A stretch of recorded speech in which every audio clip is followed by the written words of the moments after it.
The fact that we are already talking about the PlayStation 5 being obsolete before its most important game even hits the shelves is actually insane. And I'm serious, because if you think about it, we are currently witnessing the widest gap between creative ambition and silicon reality in the history of the medium. Everyone is obsessed with the same boring question: will it run at 60 frames per second? But that's the wrong thing to be looking at. The real question is how this machine, a box designed in 2019 and shipped in 2020, is supposed to handle a world that isn't just prettier than what came before, but fundamentally more demanding at a cellular level. We aren't just looking at higher resolution textures or better character models. We are looking at a simulation of a living state where every pedestrian has a schedule, every car has a destination, and every raindrop needs to reflect a neon sign that hasn't even been rendered yet. And before this video is over, I'm going to show you the specific bottleneck that Rockstar is already hiding in the trailers, the reason why the Pro upgrade might not be the silver bullet you think it is, and the invisible engineering cheats that will have to be used just to keep the console from screaming. But first, we need to talk about the constraint. The number one enemy of Grand Theft Auto 6 is not the resolution or the ray tracing, it's scale. And I don't mean map size. A giant empty map is easy. You can build a desert that stretches for miles, and the console won't even break a sweat. The nightmare starts when that world becomes dense. The PlayStation 5 is a beast, don't get me wrong. It has 8 Zen 2 cores, an RDNA 2 GPU, and 16 gigabytes of shared memory. But GTA 6 is an attack on every single one of those components simultaneously. The GPU has to draw the world. The CPU has to think for the world. The memory has to hold the world. The SSD has to feed the world. If any one of those pillars falls behind for even a millisecond, the entire illusion of Vice City collapses. You've seen the trailer, the crowded beaches, the highways packed with unique vehicles, the NPCs filming things on their phones. That isn't just graphics, that is a CPU nightmare. Every person on that beach needs an AI routine. Every car needs a physics model. Every phone screen needs to reflect the environment. Now, you seem to like these videos because the last few blew up, so a subscribe is much appreciated. The problem is that Rockstar isn't building a game, they are building a magician's stage. In the PS2 era, the trick was simple. You used fog to hide the fact that the console couldn't render more than 20 meters in front of you. You used hidden loading screens like long bridges or slow elevators to buy the engine time to stream in the next chunk of the city. In 2025, those tricks are still there, they just have a higher production value. When you are flying through Vice City at 100 miles per hour, the game is engaged in a violent, invisible struggle for memory. The SSD is the delivery truck, but the RAM is a tiny warehouse. To keep the frame rate stable, the engine has to be aggressive. It has to decide what you don't need to see and dump it instantly. The road behind you is deleted. The pedestrians you passed are forgotten. The high detail textures on the buildings are swapped for blobs. If the warehousing fails, you get pop-in. You see a building flicker into existence or a car appear out of thin air. This is where the graphics are already breaking the PS5. The trailer shows us a level of detail that assumes the memory can hold everything at once, but the reality is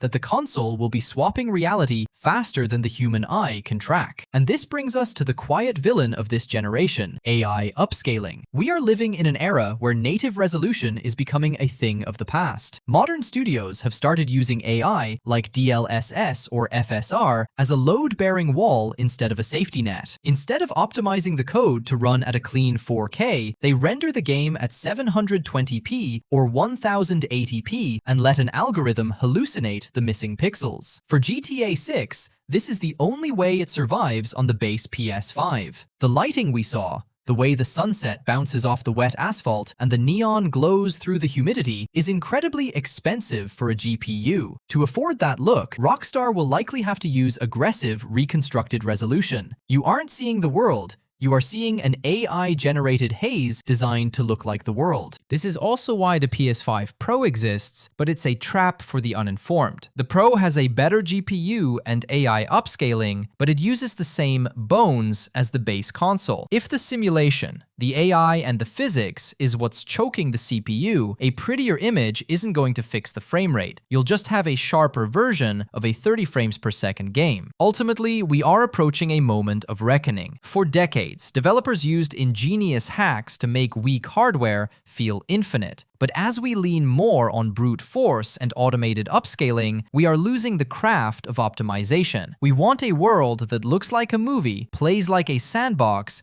and reacts like a real city, all on a box from 2020. The magic of Rockstar has always been making you forget you're looking at a series of clever compromises. GTA 6 will likely be the most impressive technical achievement of this decade, not because the PS5 is a supercomputer, but because the developers have become master illusionists. They are going to cheat, they are going to hide, and they are going to hallucinate a world into existence that the hardware has no business running. But perhaps that's the real beauty of gaming. The most memorable experiences don't come from unlimited power, but from the creative ways we fight against the limits. When the hardware finally breaks, that's when the real ingenuity begins. What do you think? Are you ready for a 30 FPS Vice City if it means the world feels truly alive? Or is the smoothness more important than the simulation? Let me know in the comments. That's it for today. Subscribe if you like this kind of stuff, and I'll see you in the next one.